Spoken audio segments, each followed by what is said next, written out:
Araw-araw maagang gumigising at naghahanda ng paninda ang vendor na si Rodaline at Annalisa. Karaniwan silang pumopesto sa Capitol Complex para maghanap buhay at matustusan ang pangangailangan ng kanilang pamilya. Kabilang sa kanilang binebenta ang iba't ibang budget-friendly na lutong bahay, merienda at street food na dinarayo ng mga empleyado at mga bumabisita sa Capitol. Ayon sa mga vendor, mahigit isang dekada na silang nagtitinda sa lugar at may naipangtutusto sa pagpapaaral ng kanilang mga anak hanggang makatapos. Sobrang laking tabang po.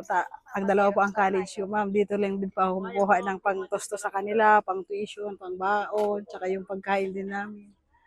Galing po dito lahat. Yung income namin, tinatabi ko po, tapos ipinang-tuition ko po. Tapos yung mga expenses namin sa bahay, pati po yung mga gastusin nila sa school, lahat po galing dito. Kaya sobrang thankful po ako na nagkaroon po ako ng oportunidad na makapaghanap buhay dito.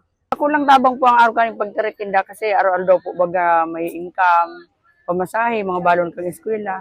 Dako na pong tabang ang pagtinda di sa laog. Bukod sa gastusin sa edukasyon, dito rin umano nila kinukuha ang pang-araw-araw na pangangailangan ng kanilang pamilya. Nagpapasalamat din ang mga vendor sa pamahalang panlalawigan ng Camarines Sur sa pamumuno ni Governor Elry Duterte sa patuloy umanong pagbibigay ng pagkakataon at suporta sa maliliit na negosyo sa Capitol Complex. Salamat po, Gob. Sobrang thankful po ako na nagkaroon ako ng oportunidad na makapaghanap dito, hanap buhay dito ng maraming taon na.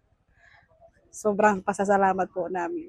Dako lang po sa salamat mi Kigob, kadakon man po na itabang sa mo, mga dawa po sa medical, natatabangan po kami sa pamilya mi. Dako lang pong tabang ang pag-ano ni Gob sa mga araw sa mo po, pagtabang. Sam Alano, CSN.